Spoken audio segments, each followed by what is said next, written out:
Online ಕ್ಲಾಸ್ಗೆ ಮತ್ತೊಮ್ಮೆ ನಿಮಗೆ ಸ್ವಾಗತ.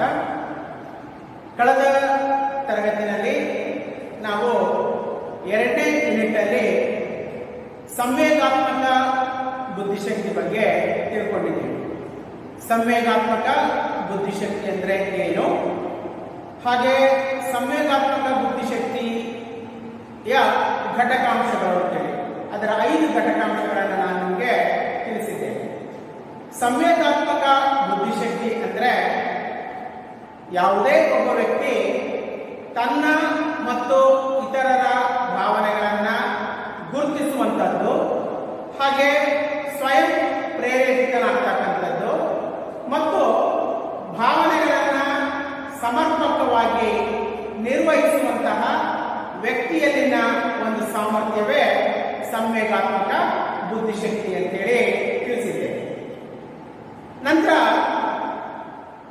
ಈ ಕ್ಲಾಸ್ನಲ್ಲಿ ನಾವು ಒಂದು ಮಗುವಿನಲ್ಲಿ ಸಂವೇಗಾತ್ಮಕ ಬುದ್ಧಿಶಕ್ತಿಯನ್ನ ಹೆಚ್ಚಿಸೋದು ಹೇಗೆ, ಅಭಿವೃದ್ಧಿಪಡಿಸೋದು ಹೇಗೆ ಅಂತ ಹೇಳಿ ನೋಡೋಣ. ಅದಕ್ಕೆ ಏನಂತ ಹೇಳ್ತಾರೆ ಅಂದ್ರೆ ಸಂವೇಗಾತ್ಮಕ ಬುದ್ಧಿಶಕ್ತಿ ಸಂವರ್ಧನೆಯ ಕ್ರಮಗಳು ಅಂತೇಳಿ. ಸಂವೇಗಾತ್ಮಕ ಬುದ್ಧಿಶಕ್ತಿ ಸಂವರ್ಧನೆಯ ಕ್ರಮಗಳು, measures to promote emotional intelligence ಅಂತ ಹೇಳಿ ಹೇಳ್ತಾರೆ. ಅಂದ್ರೆ ನಾನು ಲಾಸ್ಟ್ ಕ್ಲಾಸಲ್ಲಿ ಹೇಳಿದ್ದೆ, ನಮ್ಮಲ್ಲಿ ಸಾಮಾನ್ಯ ಬುದ್ಧಿಶಕ್ತಿ ಅಂದ್ರೆ ವಿಷಯಕ್ಕೆ ಸಂಬಂಧಪಟ್ಟಂತಹ ಬುದ್ಧಿಶಕ್ತಿ ಅನ್ನೋದಿದೆ. ವಿಷಯಗಳನ್ನ ಅರ್ಥ ಮಾಡಿಕೊಳ್ಳೋದ್ರ ಮುಖಾಂತರ ಅಥವಾ ಯಾರಿಂದನಾದರೂ ಕಲಿಕೆಗೆ ಒಳಗಾಗೋದ್ರ ಮುಖಾಂತರ ನಾವು ನಮ್ಮ ಬುದ್ಧಿಶಕ್ತಿಯನ್ನು ಹೆಚ್ಚಿಸಿಕೊಳ್ಳೋದಕ್ಕೆ ಸಾಧ್ಯತೆ ಇದೆ. ಹಾಗೇನೆ ಒಂದು ಮಗುವಿನಲ್ಲಿ ಭಾವನೆಗಳಿಗೆ ಸಂಬಂಧಪಟ್ಟಂತೆ ಅಂದ್ರೆ ಸಂವೇಗಾತ್ಮಕ ಬುದ್ಧಿಶಕ್ತಿಯನ್ನ ಹೆಚ್ಚಿಸೋದು ಹೇಗೆ ಅನ್ನೋದಕ್ಕೆ ಸಂಬಂಧಪಟ್ಟಂತಹ ವಿಚಾರವೇ ಸಂವೇಗಾತ್ಮಕ ಬುದ್ಧಿಶಕ್ತಿ ಸಂವರ್ಧನೆಯ ಕ್ರಮಗಳು ಅಂತೇಳಿ. ಸೊ ಇದೊಂದು ತುಂಬಾ ಇಂಟ್ರೆಸ್ಟಿಂಗ್ ಆಗಿರ್ತಕ್ಕಂಥ ವಿಷಯ ಇದೆ. ಆಸ್ ಎ ಸಬ್ಜೆಕ್ಟ್ ಅದನ್ನ ನಾವು ತಿಳ್ಕೋಬೇಕು. ಅಟ್ ದ ಸೇಮ್ ಟೈಮ್ ನಮ್ಮ ಪರ್ಸನಾಲಿಟಿ ಡೆವಲಪ್ಮೆಂಟ್ಗೂ ಕೂಡ ಬಹಳ ಉಪಯುಕ್ತಕರವಾಗಿರ್ತಕ್ಕಂಥ ವಿಷಯಗಳು ಇದಾಗಿದೆ. ಹಾಗಾದ್ರೆ ಒಂದು ಮಗುವಿನಲ್ಲಿ ಸಂವೇಗಾತ್ಮಕ ಬುದ್ಧಿಶಕ್ತಿಯನ್ನ ಅಭಿವೃದ್ಧಿಪಡಿಸೋದು ಹೇಗೆ ಅನ್ನೋದಕ್ಕೆ ಅನೇಕ ಕ್ರಮಗಳಿದ್ದಾವೆ. ಅದರಲ್ಲಿ ಒಂದು ಕ್ರಮ ಅಂತಂದ್ರೆ ಶಾಲಾ ಕಾಲೇಜುಗಳಲ್ಲಿ ಎಂತಹ ಶೈಕ್ಷಣಿಕ ಕ್ರಮಗಳನ್ನ ಅಳವಡಿಸಿಕೊಳ್ಳುವುದರ ಮುಖಾಂತರ ನಾವು ಮಕ್ಕಳಲ್ಲಿ ಸಂವೇಗಾತ್ಮಕ ಬುದ್ಧಿಶಕ್ತಿಯನ್ನ ಹೆಚ್ಚಿಸಬಹುದು ಅನ್ನೋದು ಒಂದು. ಅದನ್ನ ನಾವು ಶೈಕ್ಷಣಿಕ ಕ್ರಮಗಳು ಅಂತ ಹೇಳ್ತೀವಿ. ಅದಕ್ಕೊಂದೆರಡು ಎಕ್ಸಾಂಪಲ್ ಕೊಡ್ತೀನಿ ನಾನು. ಏನದು ಅಂತಂದ್ರೆ ಶಾಲಾ ಕಾಲೇಜಿನಲ್ಲಿ ಇರ್ತಕ್ಕಂಥ ಮಕ್ಕಳನ್ನ ಸಮುದಾಯದ ಚಟುವಟಿಕೆಗಳಲ್ಲಿ ಪಾಲ್ಗೊಳ್ಳುವಂತೆ ಮಾಡೋದ್ರ ಮುಖಾಂತರ ನಾವು ಆ ವಿದ್ಯಾರ್ಥಿಗಳು ಸಮಾಜದಲ್ಲಿನ ಜನರನ್ನ ಅರ್ಥೈಸಿಕೊಳ್ಳೋದಕ್ಕೆ ಒಂದು ಅವಕಾಶ ಮಾಡಿಕೊಡಬಹುದು. ಇದರಿಂದ ಅವರಲ್ಲಿ ಸಂವೇಗಾತ್ಮಕ ಬುದ್ಧಿಶಕ್ತಿ ಹೆಚ್ಚಾಗುತ್ತೆ. ನೆಕ್ಸ್ಟ್ ಇನ್ನೊಂದು, ಶಾಲಾ ಕಾಲೇಜುಗಳಲ್ಲಿ ವೈವಿಧ್ಯಮಯ ಚಟುವಟಿಕೆಗಳು ಅಥವಾ ಸಹಪಠ್ಯ ಚಟುವಟಿಕೆಗಳನ್ನು ಸಂಘಟಿಸಿ ಅದರಲ್ಲಿ ವಿದ್ಯಾರ್ಥಿಗಳು ಪಾಲ್ಗೊಳ್ಳುವಂತೆ ಮಾಡೋದ್ರ ಮುಖಾಂತರ ನಾವು ವಿದ್ಯಾರ್ಥಿಗಳಲ್ಲಿ ಸಂವೇಗಾತ್ಮಕ ಬುದ್ಧಿಶಕ್ತಿಯನ್ನ ಉಂಟು ಮಾಡೋದಕ್ಕೆ ಅಥವಾ ಏರ್ಪಡಿಸೋದಕ್ಕೆ ಸಾಧ್ಯತೆ ಇದೆ. ಯಾಕಂದ್ರೆ ಸಂವೇಗಾತ್ಮಕ ಬುದ್ಧಿಶಕ್ತಿಯ ಡೆಫಿನೇಷನ್ ಈ ತರ ಹೇಳುತ್ತೆ. ಏನಂದ್ರೆ ಭಾವನೆಗಳನ್ನ ಗ್ರಹಿಸುವ, ಸಮನ್ವಯಗೊಳಿಸುವ, ನಿಯಂತ್ರಿಸುವ ಮತ್ತು ಅವುಗಳನ್ನು ಸಮರ್ಪಕವಾಗಿ ವ್ಯವಸ್ಥಿತಗೊಳಿಸುವಂತಹ ಒಂದು ವ್ಯಕ್ತಿಯಲ್ಲಿನ ಸಾಮರ್ಥ್ಯವೇ ಸಂವೇಗಾತ್ಮಕ ಬುದ್ಧಿಶಕ್ತಿ ಅಂತ. ಸೊ ಅಂತಹ ಸಂವೇಗಾತ್ಮಕ ಬುದ್ಧಿಶಕ್ತಿಯನ್ನ ನಾವು 2 ರೀತಿಯಲ್ಲಿ ಅಭಿವೃದ್ಧಿಪಡಿಸೋದಕ್ಕೆ ಸಾಧ್ಯತೆ ಇದೆ. ಒಂದು, ಶಾಲಾ ಕಾಲೇಜುಗಳಲ್ಲಿ ಕೆಲವೊಂದು ಕಾರ್ಯಕ್ರಮಗಳನ್ನ ರೂಪಿಸೋದ್ರ ಮುಖಾಂತರ ಮಕ್ಕಳ ಸಂವೇಗಾತ್ಮಕ ಬುದ್ಧಿಶಕ್ತಿಯನ್ನ ಹೆಚ್ಚಿಸಬಹುದು. ಅವುಗಳಿಗೆ ನಾವು ಶೈಕ್ಷಣಿಕ ಕ್ರಮಗಳು ಅಂತ ಹೇಳ್ತೀವಿ. ಇನ್ನೊಂದು 2ನೇ ವಿಧಾನ ಅಂತಂದ್ರೆ ಬಹಳ ಮುಖ್ಯವಾಗಿರ್ತಕ್ಕಂಥದ್ದು ಇದು. ಅದೇನು ಅಂತಂದ್ರೆ WHO ಬಹುಶಃ ಇದರ ಪರಿಚಯ ನಿಮಗಿದೆ. WHO ಅಂದ್ರೆ world health organisation. World health organisation, ವಿಶ್ವ ಆರೋಗ್ಯ ಸಂಘಟನೆ. ಇದು ವಿಶ್ವಸಂಸ್ಥೆಯ ಒಂದು ಅಂಗಸಂಸ್ಥೆ. WHO ವಿಶ್ವ ಆರೋಗ್ಯ ಸಂಸ್ಥೆ.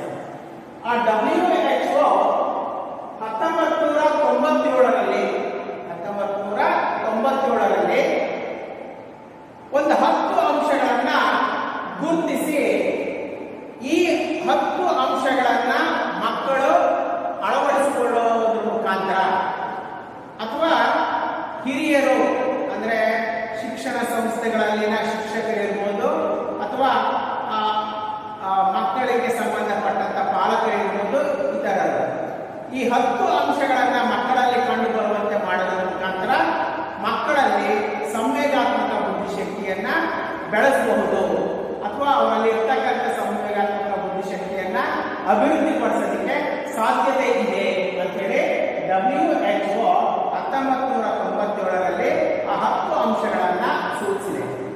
ಆ 10 ಅಂಶಗಳಿಗೆ ವಿಶ್ವ ಆರೋಗ್ಯ ಸಂಸ್ಥೆ ಸಂಘಟನೆ ಕರೆದಿರ್ತಕ್ಕಂಥ ಹೆಸರು ಅಂತಂದ್ರೆ ಜೀವನ ಕೌಶಲಗಳು ಅಂತೇಳಿ.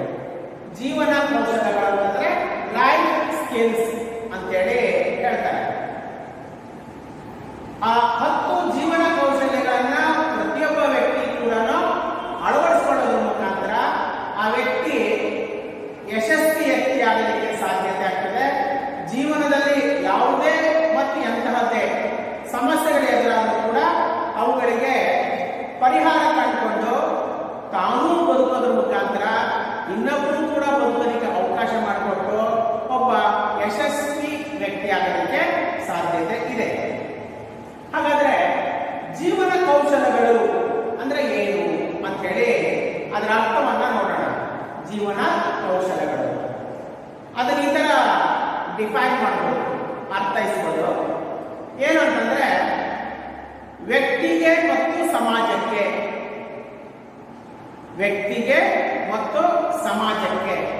ಮುದ ನೀಡುವ, ವ್ಯಕ್ತಿಗೆ ಮತ್ತು ಸಮಾಜಕ್ಕೆ ಮುದ ನೀಡುವ ಮತ್ತು ಅನುಕರಣಾ ಯೋಗ್ಯ ವರ್ತನೆಗಳಿಗೆ ಏನಂತ ಹೇಳ್ತಾರೆ ಅಂತಂದ್ರೆ ಜೀವನ ಕೌಶಲಗಳು ಅಂತ ಹೇಳ್ತಾರೆ.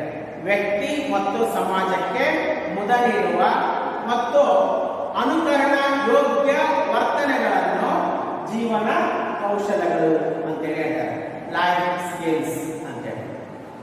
ಇನ್ನು WHO ಜೀವನ ಕೌಶಲಗಳು ಅಂದ್ರೆ ಏನು ಅಂತೇಳಿ ಒಂದು ಡೆಫಿನೇಷನ್ ಅನ್ನ ಕೊಟ್ಟಿದೆ. ಏನದು ಅಂತಂದ್ರೆ ಒಬ್ಬ ವ್ಯಕ್ತಿ ವೈಯಕ್ತಿಕವಾಗಿ ಅಂದ್ರೆ ಯಾವುದೇ ಒಬ್ಬ ವ್ಯಕ್ತಿ ಸ್ವತಃ ಅಂತೇಳಿ ಅರ್ಥ ಮಾಡ್ತಾರೆ. ವ್ಯಕ್ತಿ ವೈಯಕ್ತಿಕವಾಗಿ ಪ್ರತಿನಿತ್ಯ ಜೀವನದ ಬೇಡಿಕೆಗಳು ಮತ್ತು ಸವಾಲುಗಳನ್ನ ಎದುರಿಸಲು ಹಾಗೆಯೇ ಸಕಾರಾತ್ಮಕ ನಡವಳಿಕೆಯನ್ನ ರೂಢಿಸಿಕೊಳ್ಳಲು ನೆರವಾಗುವಂತಹವುಗಳೇ ಏನಪ್ಪಾ ಅಂತ ಹೇಳಿದ್ರೆ ಜೀವನ ಕೌಶಲಗಳು ಅಂತೇಳಿ. WHO ಪ್ರಕಾರ ಒಬ್ಬ ವ್ಯಕ್ತಿ ವೈಯಕ್ತಿಕವಾಗಿ ಪ್ರತಿನಿತ್ಯ ಜೀವನದ ಬೇಡಿಕೆಗಳು ಅಂದ್ರೆ ಅಗತ್ಯತೆಗಳು, ಬೇಡಿಕೆಗಳು ಮತ್ತು ಆ ಬೇಡಿಕೆಗಳನ್ನು ಈಡೇರಿಸಿಕೊಳ್ಳುವಲ್ಲಿ ಎದುರಾಗುವಂತಹ ಸವಾಲುಗಳನ್ನ ಎದುರಿಸಲು ಮತ್ತು ಸಕಾರಾತ್ಮಕ ನಡವಳಿಕೆಯನ್ನ, ಸಕಾರಾತ್ಮಕ ವರ್ತನೆಯನ್ನ ಅಳವಡಿಸಿಕೊಳ್ಳಲು ನೆರವಾಗುವಂತಹವುಗಳೇ ಜೀವನ ಕೌಶಲಗಳು ಅಂತೇಳಿ ಹೇಳ್ತಾರೆ. ಸೊ ಇದು ಜೀವನ ಕೌಶಲ ಅಂದ್ರೆ ಏನು? ಈಗ ನಿಮ್ಗೆ ಅನ್ಸ್ಬೋದು, ಸರ್ ಹೆಡ್ಡಿಂಗ್ ಏನಾಗಿದ್ದಾರೆ, ಸಂವೇಗಾತ್ಮಕ ಬುದ್ಧಿಶಕ್ತಿ ಸಂವರ್ಧನೆಯ ಕ್ರಮಗಳು ಅಂತೇಳಿ ಇದೆ. ಬಟ್ ಇಲ್ಲಿ ಲೈಫ್ ಸ್ಕಿಲ್ಸ್ ಬಗ್ಗೆ ಹೇಳ್ತಾ ಇದ್ದಾರಲ್ಲ ಅಂತೇಳಿ. ಸೊ ಇದನ್ನೇ ಅದರ ಸೀಕ್ರೆಸಿ. ಏನದು ಅಂತಂದ್ರೆ ಒಬ್ಬ ವ್ಯಕ್ತಿ ಈ ತರಹದ ಜೀವನ ಕೌಶಲ್ಯಗಳನ್ನ ಅಳವಡಿಸಿಕೊಳ್ಳುವ ಮುಖಾಂತರ ಸಹಜವಾಗಿ ಆ ವ್ಯಕ್ತಿನಲ್ಲಿ ಎಂತಹ ಬುದ್ಧಿಶಕ್ತಿ ಕಂಡುಕೊಳ್ಳಲು ಸಾಧ್ಯ ಆಗುತ್ತೆ ಅಂದ್ರೆ ಸಂವೇಗಾತ್ಮಕ ಬುದ್ಧಿಶಕ್ತಿ ಕಂಡುಬರೋದಕ್ಕೆ ಸಾಧ್ಯ ಆಗ್ತದೆ. ಇನ್ನು WHO ಗುರುತಿಸಿರ್ತಕ್ಕಂಥ 10 ಜೀವನ ಕೌಶಲಗಳು ಯಾವುವು ಅಂತ ಹೇಳಿ ನೋಡೋದಾದ್ರೆ, ಮೊದಲನೇದಾಗಿ ಇಲ್ಲಿ ಬರ್ತೀನಿ ನೋಡಿ, ವಿಮರ್ಶಾತ್ಮಕ ಆಲೋಚನೆ. ಇದಕ್ಕೆ ಕ್ರಿಟಿಕಲ್ ಥಿಂಕಿಂಗ್ ಅಂತ ಹೇಳಿ ಕರೀತಾರೆ, ವಿಮರ್ಶಾತ್ಮಕ ಆಲೋಚನೆ. ಎರಡನೇ ಜೀವನ ಕೌಶಲ ಅಂತಂದ್ರೆ ಸೃಜನಾತ್ಮಕ ಆಲೋಚನೆ. ಸೃಜನಾತ್ಮಕ ಆಲೋಚನೆ ಇದಕ್ಕೆ ಇನ್ನೊಂದು ರೀತಿಯಲ್ಲಿ ಹೀಗೂ ಕರೀಬಹುದು, ಕ್ರಿಯಾತ್ಮಕ ಆಲೋಚನೆ ಅಂತೇಳಿ, ಕ್ರಿಯೇಟಿವ್ ಥಿಂಕಿಂಗ್. ಇನ್ನೊಂದು ಮೂರನೇದಾಗಿ ನಿರ್ಧಾರ ಕೈಗೊಳ್ಳುವಿಕೆ. ನಿರ್ಧಾರ ಕೈಗೊಳ್ಳುವಿಕೆ ಇದಕ್ಕೆ ನಿರ್ಣಯ ಕೈಗೊಳ್ಳುವಿಕೆ ಅಂತ ಕೂಡ ಕರೆಯಬಹುದು. ನಿರ್ಧಾರ ಕೈಗೊಳ್ಳುವಿಕೆ ಅಥವಾ ನಿರ್ಣಯ ಕೈಗೊಳ್ಳುವಿಕೆ, ಡಿಸಿಷನ್ ಮೇಕಿಂಗ್ ಅಂತ ಹೇಳಿ ಹೇಳ್ತಾರೆ. ನಾಲ್ಕನೇದಾಗಿ ಸಮಸ್ಯೆ ಪರಿಹಾರ, ಪ್ರಾಬ್ಲಮ್ ಸಾಲ್ವಿಂಗ್. ಇದು ನಾಲ್ಕನೇ ಜೀವನ ಕೌಶಲ. ಐದನೇದಾಗಿ ಇತರರೊಂದಿಗೆ ಹೊಂದಾಣಿಕೆ. ಇತರರೊಂದಿಗೆ ಹೊಂದಾಣಿಕೆ ಇದನ್ನು ನಾವು ಅಂತರ್ ವ್ಯಕ್ತಿ ಸಂಬಂಧ ಅಂತ ಕೂಡ ಕರೆಯಬಹುದು. ಅಂತರ್ ವ್ಯಕ್ತಿ ಸಂಬಂಧ, ಇಂಟರ್ ಪರ್ಸನಲ್ ರಿಲೇಶನ್ಶಿಪ್ ಅಂತ ಹೇಳಿ ಹೇಳ್ತಾರೆ. ನಂತರ ಆರನೇದಾಗಿ ಪರಿಣಾಮಕಾರಿ ಸಂವಹನ, ಎಫೆಕ್ಟಿವ್ ಕಮ್ಯುನಿಕೇಶನ್. ನಂತರ ಭಾವನೆಗಳನ್ನು ಸಹಿಸಿಕೊಳ್ಳುವುದು. ಭಾವನೆಗಳನ್ನು ಸಹಿಸಿಕೊಳ್ಳುವುದು ಅಂತನಾದ್ರೂ ಹೇಳಬಹುದು, ಅಥವಾ ಭಾವನೆಗಳ ನಿರ್ವಹಣೆ ಅಂತೇಳಿ ಕೂಡ ಕರೀಬಹುದು. ಕಾಪಿಂಗ್ ವಿತ್ ಎಮೋಷನ್ಸ್ ಅಂತೇಳಿ ಹೇಳ್ತಾರೆ. ನೆಕ್ಸ್ಟ್ ಎಂಟನೇದಾಗಿ ಒತ್ತಡಗಳನ್ನು ಸಹಿಸಿಕೊಳ್ಳುವುದು. ಇದಕ್ಕೆ ನಾವು ಒತ್ತಡಗಳ ನಿರ್ವಹಣೆ ಅಂತ ಕೂಡ ಕರೆಯಬಹುದು, ಕಾಪಿಂಗ್ ವಿತ್ ಸ್ಟ್ರೆಸ್ ಅಂತೇಳಿ ಹೇಳ್ತಾರೆ. ನಂತರ ಒಂಬತ್ತನೇದಾಗಿ ಆತ್ಮ ಪ್ರಜ್ಞೆ ಅಥವಾ ಇದಕ್ಕೆ ಸ್ವಯಂ ಅರಿವು ಅಂತೇಳಿ ಕರೀತಾರೆ. ಆತ್ಮ ಪ್ರಜ್ಞೆ, ಸ್ವಯಂ ಅರಿವು, ಸೆಲ್ಫ್ ಅವೇರ್ನೆಸ್. ಹತ್ತನೇದಾಗಿ ಅನುಭೂತಿ, ಎಂಪತಿ ಅಂತೇಳಿ. ಬಹುಶಃ ಇದನ್ನ ಜಸ್ಟ್ ಲಾಸ್ಟ್ ಕ್ಲಾಸ್ ಅಲ್ಲಿ ನಾನು ಅನುಭೂತಿ ಶಕ್ತಿ ಅಂತ ಹೇಳಿದೆ. ಯಾವುದರಲ್ಲಿ ಸಂವೇಗಾತ್ಮಕ ಬುದ್ಧಿಶಕ್ತಿಯ ಘಟಕಾಂಶಗಳಲ್ಲಿ ಐದನೇದಾಗಿ ಹೇಳಿದೆ, ಅನುಭೂತಿ ಶಕ್ತಿ, ಎಂಪತಿ ಅಂತ ಹೇಳಿ. ಓಕೆ, ಸೊ ಇವು 10 ಜೀವನ ಕೌಶಲಗಳಾಗಿವೆ. ಯಾವುದೇ ಒಬ್ಬ ವ್ಯಕ್ತಿ ಇವುಗಳನ್ನ ಅಳವಡಿಸಿಕೊಳ್ಳುವ ಮುಖಾಂತರ ಆತ ಸಂವೇಗಾತ್ಮಕ ಬುದ್ಧಿಶಕ್ತಿಯನ್ನ ಹೊಂದಲಿಕ್ಕೆ ಸಾಧ್ಯ ಆಗ್ತದೆ. ನಂತರ ನಾನು ಲಾಸ್ಟ್ ಕ್ಲಾಸ್ ಅಲ್ಲಿ ಒಂದು ಸೂತ್ರ ಹೇಳಿದ್ದೆ, ಸಾಮಾನ್ಯ ಬುದ್ಧಿಶಕ್ತಿ ಪ್ಲಸ್ ಸಂವೇಗಾತ್ಮಕ ಬುದ್ಧಿಶಕ್ತಿ ಇಸ್ ಈಕ್ವಲ್ ಟು ಯಶಸ್ಸು ಅಂತೇಳಿ. ಅಂದ್ರೆ ನಮ್ಮಲ್ಲಿ ವಿಷಯಕ್ಕೆ ಸಂಬಂಧಪಟ್ಟಂತಹ ಬುದ್ಧಿಶಕ್ತಿಯ ಜೊತೆಗೆ ಈ ರೀತಿಯಾದಂತಹ ಸಂವೇಗಾತ್ಮಕ ಬುದ್ಧಿಶಕ್ತಿಯನ್ನು ನಾವು ಹೊಂದಿದ್ರೆ ನಾವು ನಮ್ಮ ಜೀವನದಲ್ಲಿ ಯಶಸ್ವಿಯಾಗಲಿಕ್ಕೆ ಸಾಧ್ಯ ಆಗ್ತದೆ. ಆದ್ರಿಂದ ನಾವಿಲ್ಲಿ ಒಂದು ಮಾತನ್ನ ಹೇಳಬಹುದು, ಏನು ಹೆಡ್ಡಿಂಗ್ ಇದೆಯಲ್ಲ, ಸಂವೇಗಾತ್ಮಕ ಬುದ್ಧಿಶಕ್ತಿ ಸಂವರ್ಧನೆಯ ಕ್ರಮಗಳು ಅಂತ. ನಾನು ಆಗಲೇ ಹೇಳಿದೆ, 2 ರೀತಿಯಲ್ಲಿ ಒಂದು ಮಗುವಿನಲ್ಲಿ ಸಂವೇಗಾತ್ಮಕ ಬುದ್ಧಿಶಕ್ತಿಯನ್ನ ಹೆಚ್ಚಲಿಕ್ಕೆ ಸಾಧ್ಯತೆ ಇದೆ. ಒಂದು ಶೈಕ್ಷಣಿಕ ಕ್ರಮಗಳು, ಎರಡನೇದು ಅಂತಂದ್ರೆ ಈ ಜೀವನ ಕೌಶಲ್ಯಗಳನ್ನ ಒಂದು ಮಗುವಿನಲ್ಲಿ ಕಂಡುಬರುವಂತೆ ಮಾಡುವುದರ ಮುಖಾಂತರ ಆ ಮಗುವಿನಲ್ಲಿನ ಸಂವೇಗಾತ್ಮಕ ಬುದ್ಧಿಶಕ್ತಿಯನ್ನ ಹೆಚ್ಚಲಿಕ್ಕೆ ಸಾಧ್ಯ ಆಗ್ತದೆ. ಈಗ ಅವರ ಬಗ್ಗೆ ಒಂದೊಂದ್ರ ಬಗ್ಗೆ ವಿವರವಾಗಿ ತಿಳಿತಾ ಹೋಗೋಣ. ಮೊದಲನೇದಾಗಿ ವಿಮರ್ಶಾತ್ಮಕ ಆಲೋಚನೆ, ಕ್ರಿಟಿಕಲ್ ಥಿಂಕಿಂಗ್.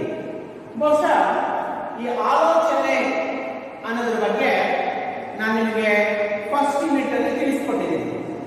ಫಸ್ಟ್ ಯೂನಿಟ್ ಯಾವ್ದಾಗಿತ್ತಂದ್ರೆ ಭಾವರೂಪಣ ಮತ್ತು ಚಿಂತನೆ. ಚಿಂತನೆ ಅಂದ್ರೆ ಒಂದೇ, ಆಲೋಚನೆ ಅಂದ್ರೆ ಕೂಡ ಒಂದೇ. ಅಲ್ಲಿ ನಾನು ಆಲೋಚನೆ ಎಂದರೇನು, ಚಿಂತನೆ ಎಂದರೇನು ಅನ್ನೋದಕ್ಕೆ ಒಂದು ಡೆಫಿನೇಷನ್ ಅನ್ನ ತಿಳಿಸಿಕೊಟ್ಟಿದೆ. ಏನಂದ್ರೆ ಆಲೋಚನೆ ಎನ್ನುವುದು ಸಮಸ್ಯೆ ಪರಿಹಾರ ಪ್ರಕ್ರಿಯೆ ಆಗಿದ್ದು, ಆಲೋಚನೆ ಎನ್ನುವುದು ಸಮಸ್ಯೆ ಪರಿಹಾರ ಪ್ರಕ್ರಿಯೆ ಆಗಿದ್ದು ಸ್ಪಷ್ಟವಾದ ಸಂಕೇತಗಳನ್ನ ಮತ್ತು ಕಲ್ಪನೆಗಳನ್ನ ಹೊಂದಿರುತ್ತದೆ ಅಂತೇಳಿ ಹೇಳಿದೆ. ಬಟ್ ಇಲ್ಲಿರ್ತಕ್ಕಂಥದ್ದು ಏನಂತಂದ್ರೆ ವಿಮರ್ಶಾತ್ಮಕ ಆಲೋಚನೆ. ವಿಮರ್ಶಾತ್ಮಕ ಆಲೋಚನೆ ಅಂತಂದ್ರೆ ಒಂದು ವಸ್ತು, ಒಬ್ಬ ವ್ಯಕ್ತಿ ಅಥವಾ ಯಾವುದಾದ್ರೂ ಒಂದು ವಿಷಯ ಅಥವಾ ಒಂದು ಅನುಭವವನ್ನ ನಿಷ್ಪಕ್ಷಪಾತವಾಗಿ ವಿಮರ್ಶಿಸುವುದಕ್ಕೆ ಏನಂತ ಹೇಳ್ತಾರೆ ಅಂದ್ರೆ ವಿಮರ್ಶಾತ್ಮಕ ಆಲೋಚನೆ ಅಂತೇಳಿ ಹೇಳ್ತಾರೆ. ನಿಮಗೆ ಗೊತ್ತಿರಲಿ, ಎಲ್ಲಿ ವಿಮರ್ಶಾತ್ಮಕ ಆಲೋಚನೆ ಇರುತ್ತೋ ಅಲ್ಲಿ ವಿಷಯ ಪ್ರಧಾನ ಆಗಿರುತ್ತದೆ ಅಥವಾ ವಸ್ತುನಿಷ್ಠತೆ ಕಂಡು ಬರುತ್ತೆ ಅಂತ ಹೇಳ್ಬೋದು. ಸೊ ಈ ಒಂದು ಕೌಶಲವನ್ನು ಬಳಸಿಕೊಳ್ಳೋದ್ರ ಮುಖಾಂತರ ನಾವು ಸಂವೇಗಾತ್ಮಕ ಬುದ್ಧಿಶಕ್ತಿಯನ್ನ ಹೆಚ್ಚಿಸಿಕೊಳ್ಳೋದಕ್ಕೆ ಸಾಧ್ಯ ಆಗುತ್ತೆ. ಅಂದ್ರೆ ನಮ್ಮ ಪ್ರತಿನಿತ್ಯದ ಜೀವನದಲ್ಲಿ ಯಾವುದೇ ಒಂದು ವಿಷಯದ ಬಗ್ಗೆ ವಿಮರ್ಶಾತ್ಮಕವಾಗಿ ಆಲೋಚನೆ ಮಾಡುವಂತಹ ಒಂದು ಸ್ಕಿಲ್, ಗುಣವನ್ನ ಅಥವಾ ಕೌಶಲವನ್ನ ಬೆಳೆಸಿಕೊಳ್ತಕ್ಕಂಥದ್ದು. ಎರಡನೇದಾಗಿ ಸೃಜನಾತ್ಮಕ ಆಲೋಚನೆ, ಕ್ರಿಯೇಟಿವ್ ಥಿಂಕಿಂಗ್ ಅಂತ ಹೇಳಿ ಹೇಳ್ತಾರೆ. ಸೊ ಇದರ ಡೆಫಿನೇಷನ್ ಈಗಾಗಲೇ ನಿಮಗೆ ಗೊತ್ತಿದೆ. ಸೃಜನಾತ್ಮಕ ಚಿಂತನೆ ಎಂದರೆ ಏನು? ಯಾವುದಾದ್ರೂ ಒಂದು ವಸ್ತುವನ್ನ ಸೃಷ್ಟಿಸುವಲ್ಲಿ ಅಥವಾ ಯಾವುದಾದ್ರೂ ಒಂದು ವಸ್ತುವನ್ನ ಉತ್ಪಾದಿಸುವಲ್ಲಿ ಕಾರಣವಾಗುವಂತಹ ಆಲೋಚನೆಗೆ ಸೃಜನಾತ್ಮಕ ಆಲೋಚನೆ ಅಂತೇಳಿ ಹೇಳ್ತಾರೆ.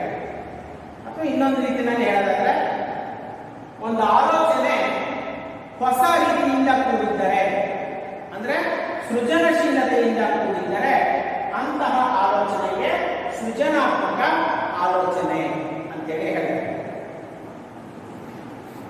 ಇಲ್ಲಿ ಸೃಜನಾತ್ಮಕ ಆಲೋಚನೆ ಸಹಜವಾಗಿ ಗೊತ್ತಾಗ್ತದೆ. ಇದೊಂದು ವಿಭಿನ್ನ ರೀತಿಯ ಸಾಮಾನ್ಯತೆಯಿಂದ ಭಿನ್ನವಾಗಿರ್ತಕ್ಕಂಥ ಆಲೋಚನೆ. ಅಂದ್ರೆ ಈ ಆಲೋಚನೆಯನ್ನ ನಾವು ನಮ್ಮಲ್ಲಿ ಅಳವಡಿಸಿಕೊಳ್ಳೋದ್ರಿಂದ ನಾವು ಸದಾ ಹೊಸತನಕ್ಕೆ ಅಥವಾ ನಾವೀನ್ಯತೆಗೆ ಸ್ಪಂದನೆಯನ್ನ ಮಾಡ್ತೀವಿ ಅಥವಾ ಅದರ ಹುಡುಕಾಟದಲ್ಲಿ ಇರ್ತೀವಿ. ಇದರಿಂದ ಕೂಡ ನಮ್ಮಲ್ಲಿ ಸಂವೇಗಾತ್ಮಕ ಬುದ್ಧಿಶಕ್ತಿ ಹೆಚ್ಚಾಗ್ತದೆ. ಸೃಜನಾತ್ಮಕ ಆಲೋಚನೆ ಮತ್ತೊಂದು ವಿಮರ್ಶಾತ್ಮಕ ಆಲೋಚನೆ. ಮೂರನೇದಾಗಿ ನಿರ್ಧಾರ ಕೈಗೊಳ್ಳುವಿಕೆ, ನಿರ್ಣಯ ಕೈಗೊಳ್ಳುವಿಕೆ ಅಂತ ಹೇಳ್ತೀವಿ. ಒಂದು ಸರಿಯಾದ ನಿರ್ಧಾರ, ಬಹುಶಃ ನಿಮಗೆ ಗೊತ್ತಿರಬಹುದು, ಒಂದು ಸರಿಯಾದ ನಿರ್ಧಾರ ಎಲ್ಲರಿಂದಲೂ ಸಾಧ್ಯ ಇಲ್ಲ. ಯಾರಲ್ಲಿ ಅನುಭವ ಇರ್ತದೆ ಅಥವಾ ಯಾರು ವಸ್ತುನಿಷ್ಠವಾಗಿ ತರ್ಕಬದ್ಧವಾಗಿ ಆಲೋಚನೆ ಮಾಡಿದ್ರು ಅಂಥವರಲ್ಲಿ ಸರಿಯಾದ ನಿರ್ಧಾರ ಅಥವಾ ನಿರ್ಣಯ ಕೈಗೊಳ್ಳುವಿಕೆ ಕಂಡುಕೊಳ್ಳಲಿಕ್ಕೆ ಮಾತ್ರ ಸಾಧ್ಯ ಆಗ್ತದೆ. ನಮ್ಮ ಸಮಾಜದಲ್ಲಿ ನಾವು ಎಷ್ಟೋ ಜನರನ್ನ, ಮಕ್ಕಳನ್ನ ನೋಡ್ತೀವಿ, ಸರಿಯಾದ ನಿರ್ಧಾರಗಳನ್ನ ತೆಗೆದುಕೊಳ್ಳದೆ ಅವರ ಜೀವನ ಒಂದು ರೀತಿ ಅವರಲ್ಲಿ ಸಾಮರ್ಥ್ಯ, ಅರ್ಹತೆ, ಆಸಕ್ತಿ ಎಲ್ಲ ಪಾಸಿಟಿವ್ ಅಂಶಗಳಿದ್ರೂ ಕೂಡ ಸೂಕ್ತ ಸಮಯಕ್ಕೆ ಸೂಕ್ತವಾದಂತಹ ನಿರ್ಧಾರಗಳನ್ನು ತೆಗೆದುಕೊಳ್ಳಲು ಸಾಧ್ಯ ಆಗದೆ ಜೀವನದಲ್ಲಿ ಅವರು ಅಪಯಶಸ್ಸನ್ನು ಹೊಂದಿರತಕ್ಕಂಥದ್ದನ್ನು ನಾವು ಕಾಣ್ತೀವಿ. ಹಾಗಾಗಿ ಪ್ರತಿಯೊಬ್ಬ ವ್ಯಕ್ತಿಗೂ ಇದ್ರ ಬಗ್ಗೆ ತಿಳುವಳಿಕೆ ಇರಬೇಕು. ಯಾವುದಂದ್ರೆ ನಿರ್ಧಾರ ಕೈಗೊಳ್ಳುವಿಕೆ, ಡಿಸಿಷನ್ ಮೇಕಿಂಗ್ ಅಂತೇಳಿ. ಸೊ ಇದು ಕೂಡ ಜೀವನದ ಕೌಶಲಗಳಲ್ಲಿ ಒಂದಾಗಿದೆ. ಇದನ್ನ ನಾವು ಅಳವಡಿಸಿಕೊಳ್ಳೋದ್ರ ಮುಖಾಂತರ ನಾವು ನಮ್ಮಲ್ಲಿ ಸಂವೇಗಾತ್ಮಕ ಬುದ್ಧಿಶಕ್ತಿಯನ್ನ ಹೆಚ್ಚಿಸಿಕೊಳ್ಳೋದಕ್ಕೆ ಸಾಧ್ಯತೆ ಇದೆ. ನಿರ್ಧಾರ ಕೈಗೊಳ್ಳುವಿಕೆ ಅಂದ್ರೆ ಏನು ಅಂದ್ರೆ, ನಾವು ಯಾವುದೇ ಒಂದು ಸನ್ನಿವೇಶದಲ್ಲಿ ಅಥವಾ ಸಂದರ್ಭದಲ್ಲಿ ಇರಬೇಕಾದ್ರೆ, ನಿರ್ಣಯಗಳನ್ನ ತೆಗೆದುಕೊಳ್ಬೇಕಾದ್ರೆ ಲಭ್ಯ ಇರತಕ್ಕಂಥ ಮಾರ್ಗೋಪಾಯಗಳು, ಲಭ್ಯ ಇರತಕ್ಕಂಥ ಸಂಪನ್ಮೂಲಗಳು ಇವುಗಳನ್ನೆಲ್ಲ ಒಂದು ರೀತಿ ಕಚ್ಚಾ ಪದಾರ್ಥಗಳು, ರಾ ಮೆಟೀರಿಯಲ್ಸ್ ಅಂತೇಳಿ ಪರಿಗಣಿಸಿ ಅದರ ಮೇಲೆ ನಿರ್ಧಾರಗಳನ್ನು ತೆಗೆದುಕೋಬೇಕಾಗುತ್ತೆ.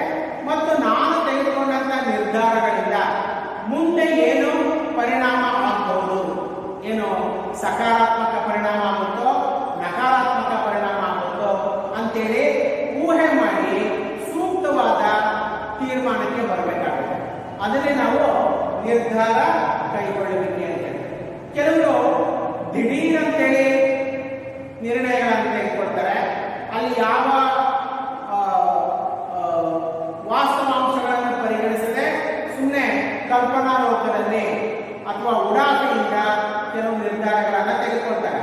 ಅಲ್ಲಿ ಸಮಯದ ಕಾಲಹರಣನೂ ಆಗುತ್ತೆ, ಮಾನವ ಸಂಪನ್ಮೂಲನೇ ವ್ಯರ್ಥ ಆಗ್ತದೆ, ಮತ್ತೆ ನಮ್ಮ ಗುರಿಯನ್ನು ಕೂಡ ಮುಟ್ಟೋದಕ್ಕೆ ಸಾಧ್ಯ ಆಗೋದಿಲ್ಲ. ಹಾಗಾಗಿ ಒಂದು ನಿರ್ಧಾರ ತೆಗೆದುಕೋಬೇಕಾದ್ರೆ ಲಭ್ಯ ಇರತಕ್ಕಂಥ ಸಿಗುವಂತಹ ಅವಕಾಶಗಳು, ನಂತರ ಮಾರ್ಗೋಪಾಯಗಳು, ಅದಕ್ಕೆ ತಗಲಬಹುದಾದಂಥ ಸಮಯ, ಮತ್ತೆ ಮುಂದೆ ಅದರ ಪರಿಣಾಮಗಳು ಏನಾಗುತ್ತೆ ಅಂತೇಳಿ ವಿಚಾರ ಮಾಡಿ ನಿರ್ಧಾರ ಕೈಗೊಳ್ಳಬೇಕಾಗ್ತದೆ. ಇದು ಸಹ ಒಂದು ಜೀವನ ಕೌಶಲ ಆಗಿದೆ. ಸರಿಯಾದ ನಿರ್ಧಾರಗಳನ್ನು ಕೈಗೊಳ್ಳುವಂತಹ ಸಾಮರ್ಥ್ಯವನ್ನ ನಾವು ಹೊಂದಬೇಕಾಗ್ತದೆ.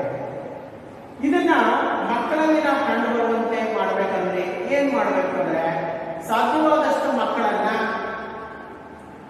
ಇಂಡಿಪೆಂಡೆಂಟ್ ಆಗಿ ಬೆಳೆಸೋದಕ್ಕೆ ನೋಡಬೇಕು. ಅವರ ಪ್ರತಿಯೊಂದು ನಿರ್ಧಾರಗಳನ್ನ ಪಾಲಕರೇ ತೆಗೆದುಕೊಳ್ತಕ್ಕಂಥದ್ದು ಸರಿಯಲ್ಲ. ಅವ್ರಿಗೂ ಕೂಡ ನಿರ್ಧಾರಗಳನ್ನ ತೆಗೆದುಕೊಳ್ತಕ್ಕಂಥ ಒಂದು ಸಾಮರ್ಥ್ಯ ಬೆಳೆಸಬೇಕು. ಅದರ ಬಗ್ಗೆ ಮಾರ್ಗದರ್ಶನ ಕೂಡ ಮಾಡಬೇಕಾಗ್ತದೆ.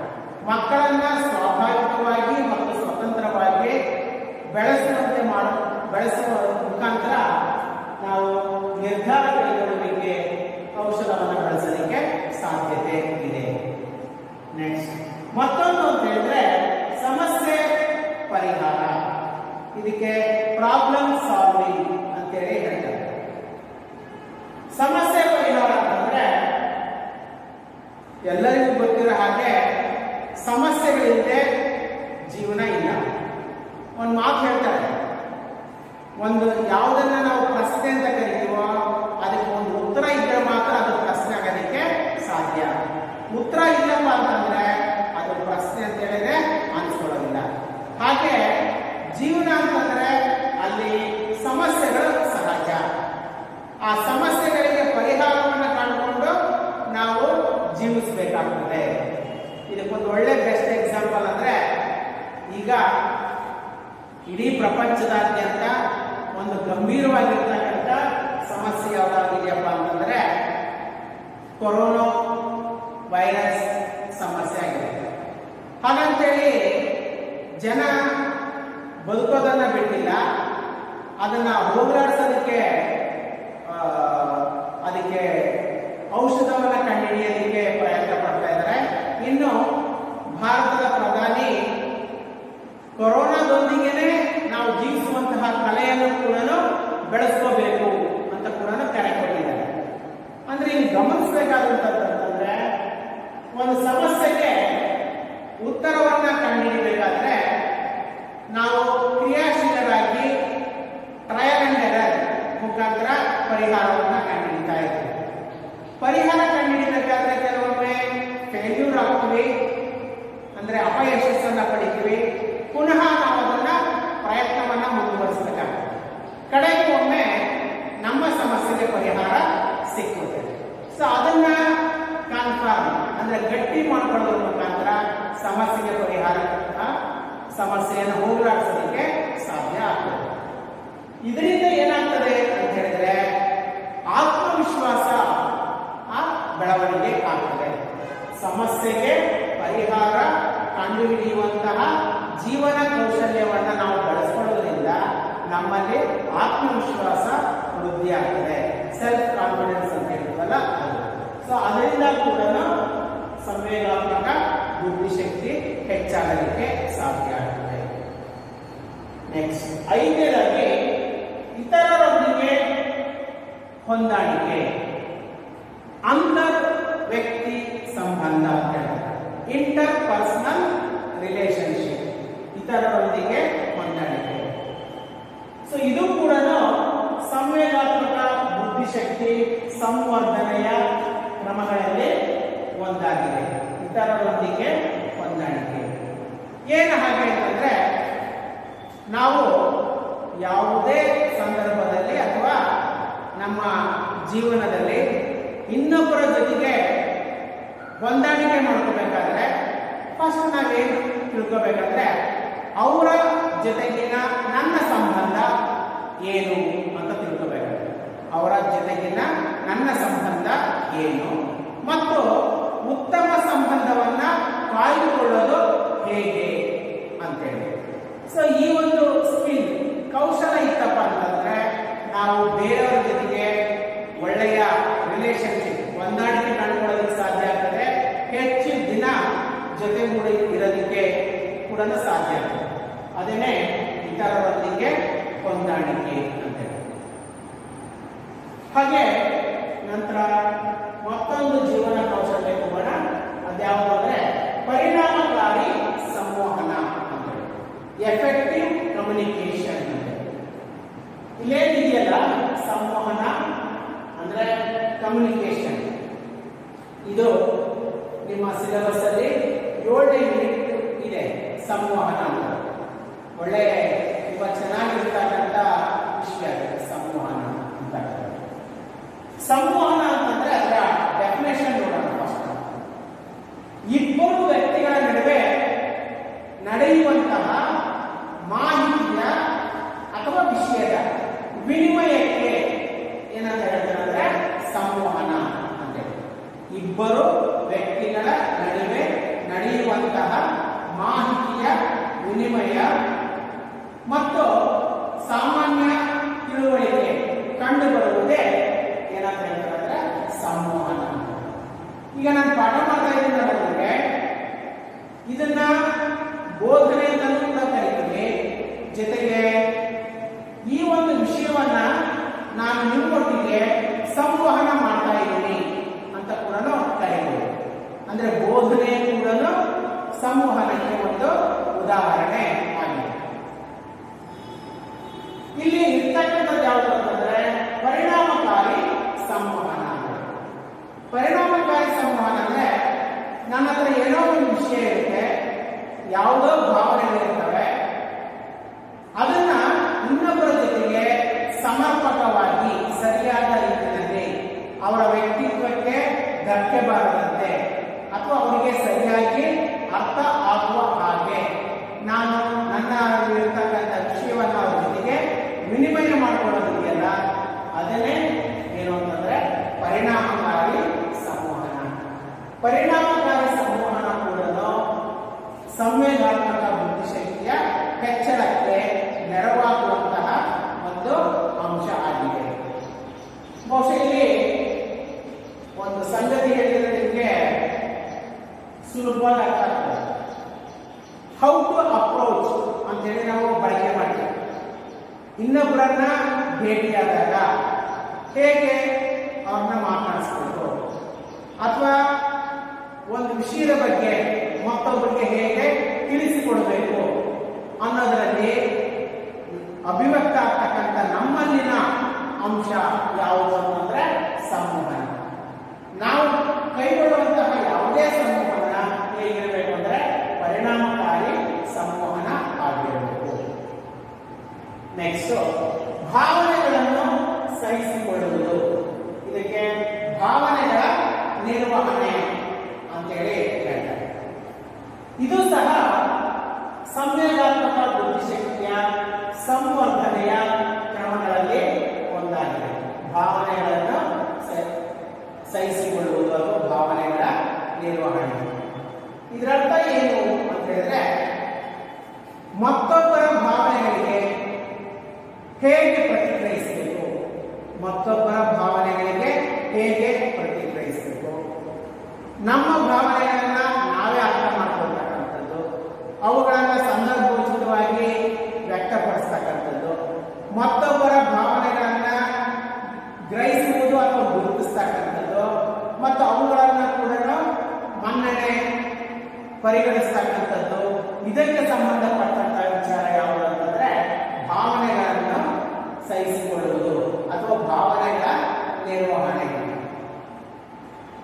ನಿಮಗೆ ಗೊತ್ತಿರ್ಬೋದು, ನಮ್ಮ ಮನೆಯಲ್ಲಿ ನಮ್ಮ ಕುಟುಂಬದ ಯಾರಾದರೂ ಒಬ್ಬ ಸದಸ್ಯರು ಅಥವಾ ನಮ್ಮ ಸ್ನೇಹಿತರ ಸರ್ಕಲಲ್ಲಿ, ಫ್ರೆಂಡ್ ಸರ್ಕಲಲ್ಲಿ ಯಾರಾದರೂ ಒಬ್ಬ ಸ್ನೇಹಿತರು ದುಃಖದಲ್ಲಿದ್ದಾಗ ನಾವು ಅವ್ರ ಜೊತೆ ಮಾತಾಡೋಂಥ ರೀತಿಯೇ ಬೇರೆ ಇದೆ.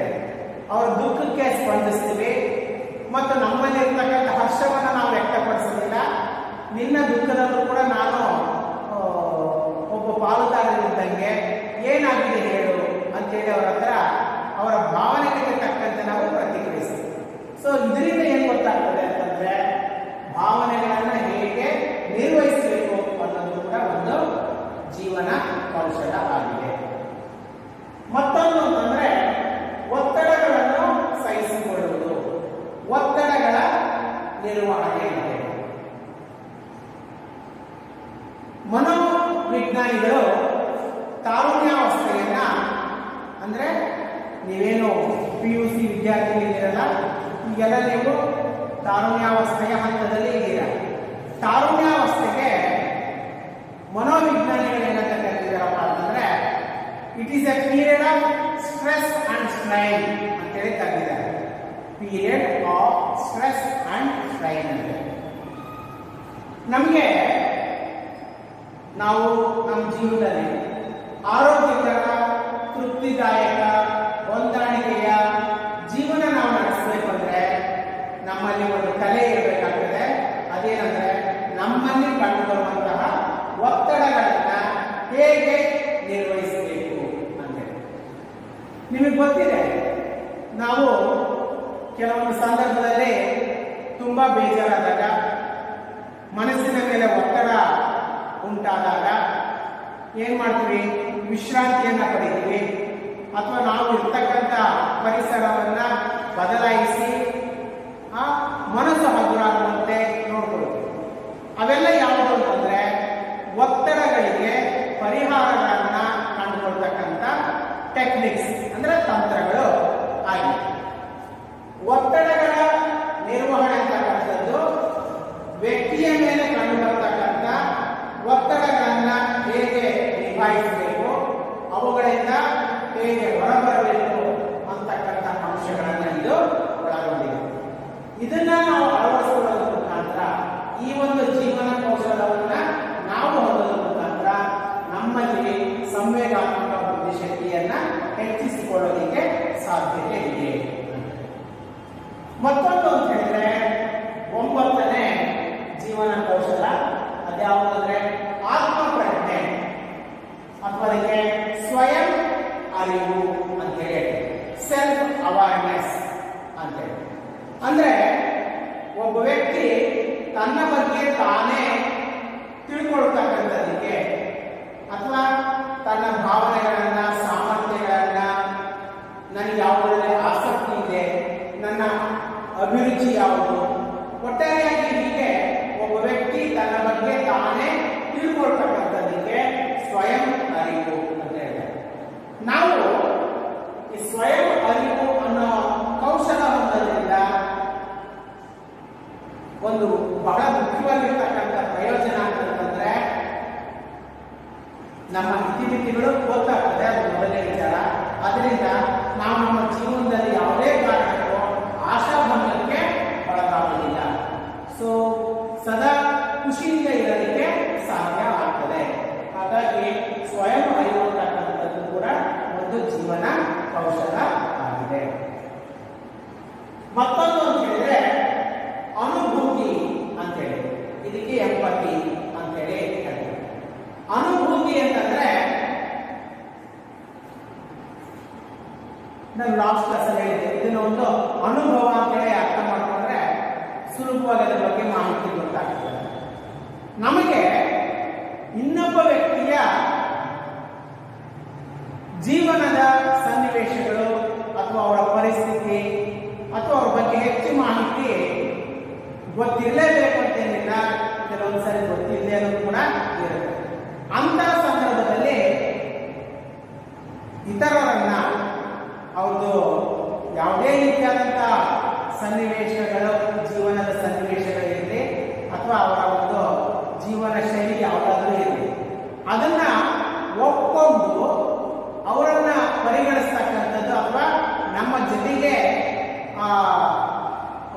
ಜೀವನ ಸಾಧಿಸುವಂತೆ ಮಾಡ್ತಕ್ಕಂಥ ಒಂದು ಕಲೆ ಇದೆಯಲ್ಲ, ಅದನ್ನ ನಾವೇನಂತ ಕರಿತೀವಿ ಅಂದ್ರೆ ಅನುಭೂತಿ ಅಂತ ಹೇಳ್ತೀವಿ. ಇಂಗ್ಲಿಷ್ನಲ್ಲಿ ಒಂದು ವರ್ಡ್ ಇದೆ, ನಿಮಗೆ ಗೊತ್ತಿರ್ಬೋದು, live and let to live ಅಂತ. Live and let to live ಅಂದ್ರೆ ಬದುಕು ಇತರರಿಗೂ ಕೂಡ ಬದುಕಲಿಕ್ಕೆ ಅವಕಾಶ ಮಾಡಿಕೊಡುವುದು ಅಂತ. ಸೊ ಇದು ಯಾವಾಗ ಸಾಧ್ಯ ಆಗ್ತದೆ ಅಂದ್ರೆ ನಮ್ಮಲ್ಲಿ ಅನುಭೂತಿ ಅನ್ನೋ ಒಂದು ಸ್ಕಿಲ್, ಕೌಶಲ್ಯ ಇದ್ದಾಗ ಮಾತ್ರ ಸಾಧ್ಯ ಆಗ್ತದೆ. ಸೊ ಇವು WHO ಗುರುತಿಸಿರ್ತಕ್ಕಂಥ ಜೀವನ ಕೌಶಲ್ಯಗಳಾಗಿವೆ. ಈ ಒಂದು ಜೀವನ ಕೌಶಲ್ಯಗಳನ್ನ ನಾವು ಅಳವಡಿಸಿಕೊಳ್ಳೋದ್ರಿಂದ ನಮ್ಮಲ್ಲಿ ಇರತಕ್ಕಂಥ ಸಂವೇಗಾತ್ಮಕ ಬುದ್ಧಿಶಕ್ತಿಯನ್ನು ಹೆಚ್ಚಿಸಿಕೊಳ್ಳಲಿಕ್ಕೆ ಸಾಧ್ಯ ಆಗ್ತದೆ. ನಮ್ಮಲ್ಲಿ ಇರ್ತಕ್ಕಂಥ ಸಂವೇಗಾತ್ಮಕ ಬುದ್ಧಿಶಕ್ತಿ ಹೆಚ್ಚಾಯ್ತು ಅಂದ್ರೆ ನೇರವಾಗಿ ಹೇಳೋದಂದ್ರೆ ನಾವು ಕೂಡ ಜೀವನದಲ್ಲಿ ಒಬ್ಬ ಯಶಸ್ವಿ ವ್ಯಕ್ತಿಯಾಗಲಿಕ್ಕೆ ಸಾಧ್ಯ ಆಗ್ತದೆ. ನಾವು ಯಶಸ್ವಿ ಆಗ್ತೀವಿ, ನಮ್ಮ ಸುತ್ತಲಿನ ಜನರನ್ನು ಕೂಡ ಯಶಸ್ವಿ ವ್ಯಕ್ತಿಗಳನ್ನಾಗಿ ಮಾಡೋದಕ್ಕೆ ಸಾಧ್ಯ ಆಗ್ತದೆ. ಸೊ ಒಟ್ಟಾರೆ ಇದೆಲ್ಲ ಅಂಶಗಳು ಯಾವುದಂತಂದ್ರೆ ಸಂವೇಗಾತ್ಮಕ ಬುದ್ಧಿಶಕ್ತಿ ಸಂವರ್ಧನೆಯ ಕ್ರಮಗಳು ಆಗಿವೆ. ಓಕೆ, ಸೊ ಈಗ ನಾವು ಒಟ್ಟು ತಿಳ್ಕೊಂಡಿರ್ತಕ್ಕಂಥದ್ದಂದ್ರೆ ಸಂವೇಗಾತ್ಮಕ ಬುದ್ಧಿಶಕ್ತಿ ಎಂದರೇನು, ಸಂವೇಗಾತ್ಮಕ ಬುದ್ಧಿಶಕ್ತಿಯ ಘಟಕಾಂಶಗಳು ಮತ್ತು ಒಂದು ಮಗುವಿನಲ್ಲಿ ಸಂವೇಗಾತ್ಮಕ ಬುದ್ಧಿಶಕ್ತಿಯನ್ನ ಅಭಿವೃದ್ಧಿಪಡಿಸುವ ಕ್ರಮಗಳು ಅಂತೇಳಿ ಆಗಿದೆ. ಓಕೆ, ಇನ್ನು ಪರೀಕ್ಷಾ ದೃಷ್ಟಿಯಿಂದ ನಿಮಗೆ ಹೇಳೋದಾದ್ರೆ 10 ಅಂಕಕ್ಕೆ ಈ ತರ ಪ್ರಶ್ನೆ ಬರ್ತದೆ. ಏನಂತಂದ್ರೆ ಸಂವೇಗಾತ್ಮಕ ಬುದ್ಧಿಶಕ್ತಿ ಸಂವರ್ಧನೆಯ ಕ್ರಮಗಳನ್ನ ವಿವರಿಸಿ ಅಂತೇಳಿ.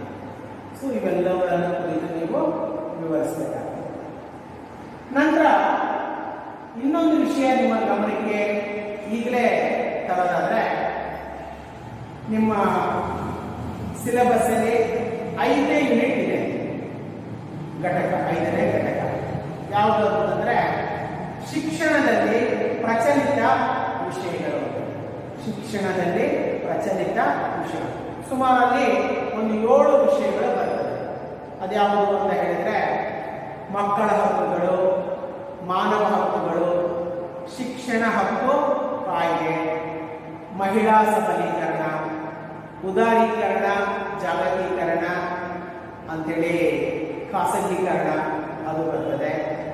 ಸೊ ಅದೇ ಯೂನಿಟ್ ಅಲ್ಲಿ ಮತ್ತೊಂದು ವಿಷಯ ಕೂಡ ಇದೆ, ಅದ್ಯಾವುದು ಅಂತ ಹೇಳಿದ್ರೆ ಜೀವನ ಕೌಶಲ್ಯಗಳು ಅಂತೇಳಿ. ಸೊ ನಿಮ್ಮ ಸಿಲೆಬಸ್ ಅಲ್ಲಿ ಅದು 2 ಕಡೆ ರಿಪೀಟ್ ಆಗಿದೆ. ಎಲ್ಲಿ ಅಂದ್ರೆ ಸಂವೇಗಾತ್ಮಕ ಬುದ್ಧಿಶಕ್ತಿ ಸಂವರ್ಧನೆಯ ಕ್ರಮಗಳು, ಇಲ್ಲಿ ಈಗ ಆಲ್ರೆಡಿ ನಾನು ನಿಮಗೆ ಹೇಳಿಬಿಟ್ಟಿದ್ದೀನಿ ಜೀವನ ಕೌಶಲ್ಯಗಳು. ಮತ್ತೆ ಇದೇ ವಿಚಾರ ಅಲ್ಲಿ 5ನೇ ಯೂನಿಟ್ ಅಲ್ಲಿ ಕೂಡ ಶಿಕ್ಷಣದಲ್ಲಿ ಪ್ರಚಲಿತ ವಿಷಯಗಳು ಅನ್ನೋದರಲ್ಲಿ ಬಂದಿದೆ.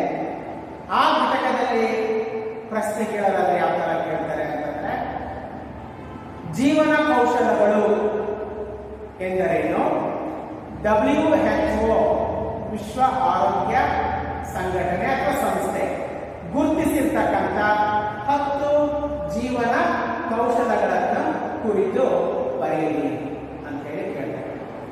ಓಕೆ, ಸೊ ಇದಿಷ್ಟು ಸಂವೇಗಾತ್ಮಕ ಬುದ್ಧಿಶಕ್ತಿ ಬಗ್ಗೆ ಇದೆ. ನಾವು ಇನ್ನು ಈ 2ನೇ ಯೂನಿಟಲ್ಲಿ ಇನ್ನು 3 ವಿಷಯಗಳಿವೆ. ಅದ್ಯಾವುದು ಅಂದರೆ ಒಂದು ಸೃಜನಶೀಲತೆ, ಇನ್ನೊಂದು ಅಭಿಕ್ಷಮತೆ, ನಂತರ ಮನೋಭಾವ ಮತ್ತು ಆಸಕ್ತಿ. ಓಕೆ, ಅವುಗಳ ಬಗ್ಗೆ ನೆಕ್ಸ್ಟ್ ಕ್ಲಾಸಲ್ಲಿ